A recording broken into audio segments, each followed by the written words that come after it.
Welcome back to the Veteran Teacher Files, where we pull back the curtain on what really happens in classrooms, hallways, and homes. The stuff nobody puts in the staff handbook. I'm your host, the Dragon Lady, and today's episode is a little different.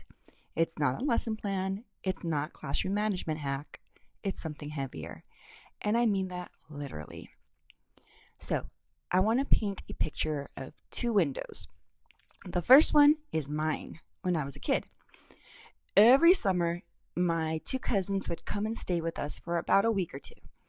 And at one point, we would push all the furniture aside and we'd pull out this fold out mattress. We'd pile the blankets just high in the living room and we'd stay up way too late watching MTV. And that's one of my favorite memories of childhood. Noise, my cousins, inappropriate TV, and no bedtime.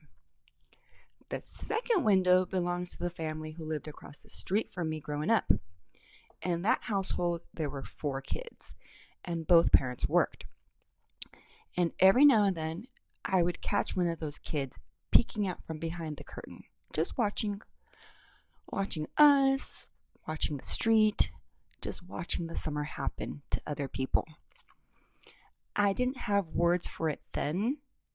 I do now.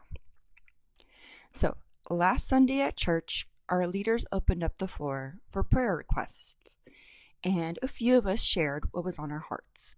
And then, one of the members asked for prayer for the children, and she said something simple, but it stuck with me.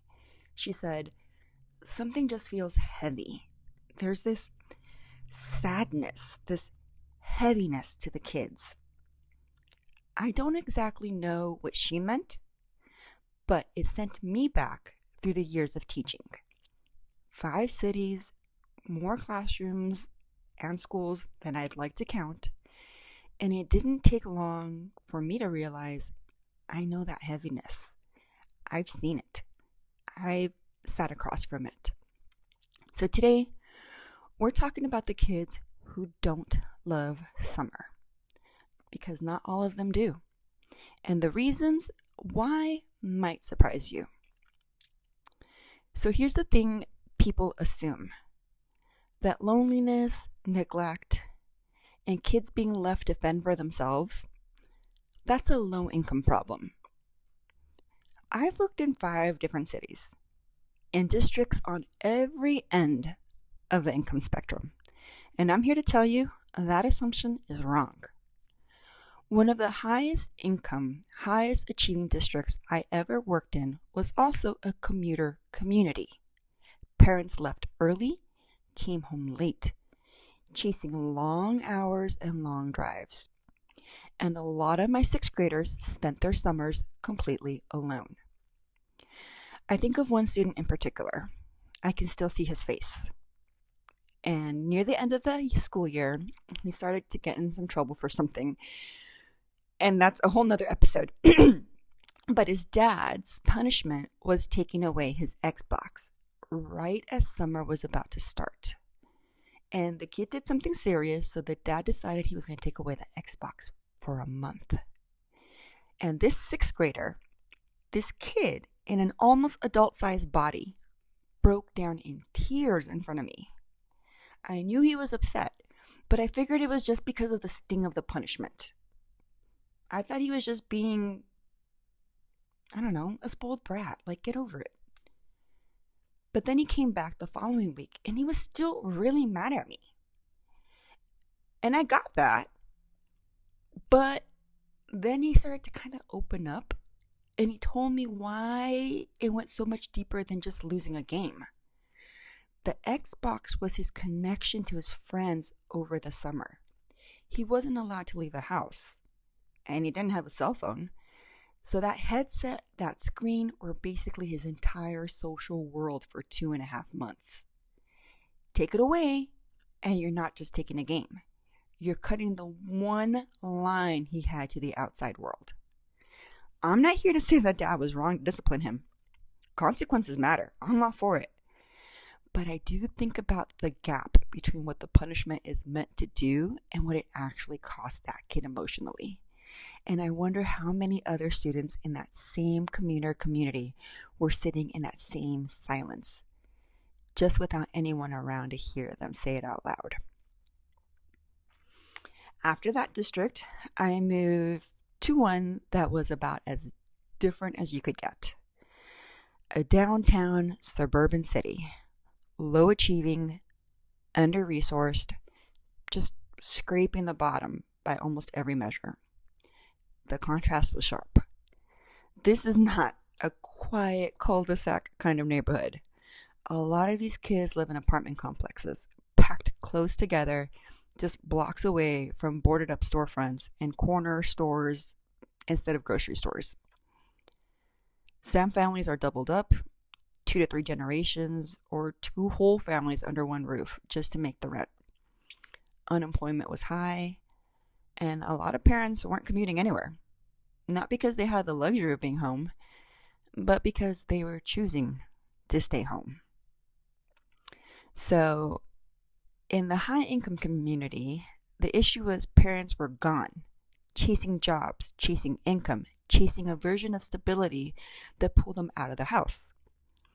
In this second community, a lot of parents were physically home, but home didn't always mean present mentally. And being home didn't always mean a kid had somewhere safe to go outside either. There's no backyard to play in, no nearby park that you feel good sending your kids to alone. So summer for a lot of these kids means staying inside in close quarters with an adult who was there in body but checked out in every other way. And I think about this one girl who would come back every fall with stories about her mom's adventures over the summer. And she told them with this complete innocence. This girl was in 3rd grade, the first year I met her, and then 4th grade when it happened again. And she had just these rose-colored glasses. To her, it was just life, just normal. But the details were the kind that made me pause.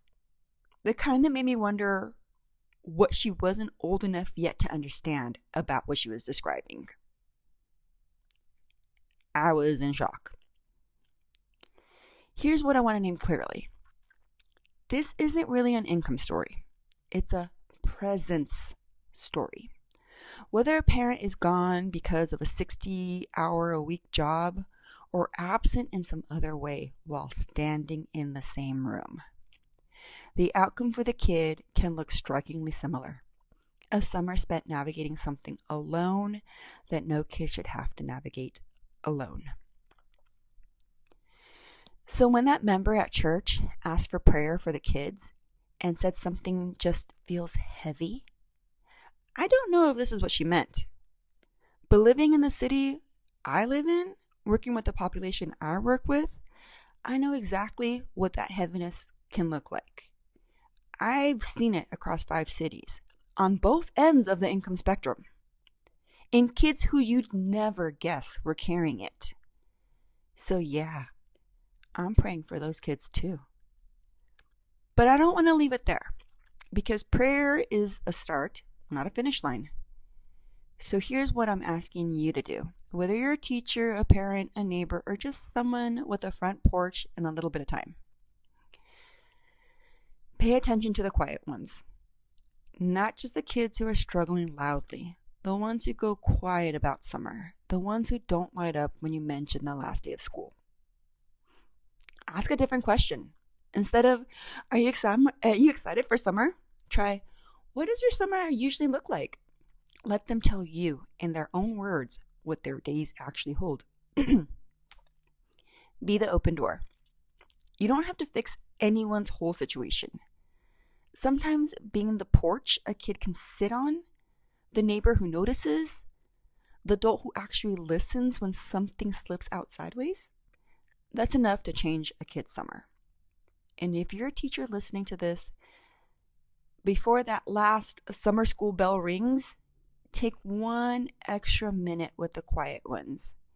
you might be the last consistent adult they see for a while. That's this episode of the Veteran Teacher Files. I'm the Dragon Lady, and as always, thank you for sitting with me through the hard stuff.